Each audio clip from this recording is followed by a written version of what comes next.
এটা কত সুন্দর লাগছে শোনো। এটা ভালো লাগছে, আমাকে তো ভালো লাগছে, তাকে তো পছন্দ হচ্ছে না। এগুলো দেখ, এগুলো দেখ, এগুলো দিবি শোনো, এগুলো দেখ, এগুলো। এই যে বেরুচ্ছে, ফাইনালি পেয়েছে বড় মল থেকে মা ছেলে শপিং করে বেরুচ্ছে। হয়েছে তো? হ্যাঁ, তোমার মনের মতন পেয়ে গেছে তো সুলভ? সে বলেছে, হ্যাঁ, পাপা তো আমাকে, মানে আমি তাকে বলেছি হ্যাঁ, পাপা এখন ইনকাম করে তোকে হ্যাঁ, ব্যাঙ্গালোরে সব থেকে শপিং মল থেকে এনে দিল, হ্যাঁ, এবার তুই চাকরি করে এনে দিবি। বলছে হ্যাঁ। আমি এনে দিব, বাট এটা না পৃথিবীর সব থেকে বড় শপিং মল। আচ্ছা, থ্যাংক ইউ সুলভ, থ্যাংক ইউ। আচ্ছা, আমি সুলভকে ব্যাঙ্গালোরের বড় শপিং মল থেকে শপিং করিয়ে দিলাম, ঠিক আছে। এবার সুলভ বলছে যে সুলভ যবে বড় হবে সে আমাকে পৃথিবীর সবচেয়ে বড় মল থেকে শপিং করাবে, তাই তো? এইটাই তো? ঠিক আছে, আশায় রইলাম সুলভ বাবু। এবার কোন দোকানে এবার?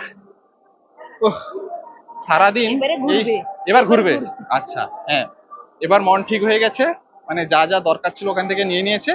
এবার ঘুরবে, এবার আর কোনো অসুবিধা নেই, এবার আর পা ব্যথা হচ্ছে না। না সত্যি, এই মলটা এত বড়, আমরা যদি সারাদিন ঘুরি না তবেও কিন্তু ঘুরে ঘুরে শেষ করা যাচ্ছে না। অনেকক্ষণ ধরে এসছি, এখানে সেখানে অনেক কিছু যাচ্ছি, অনেক জায়গায় দেখছি, রাইট, আর শপিং করছি, পা তো ব্যথা হয়ে গেছে। দেখি বেটার আর কি মনে হয়।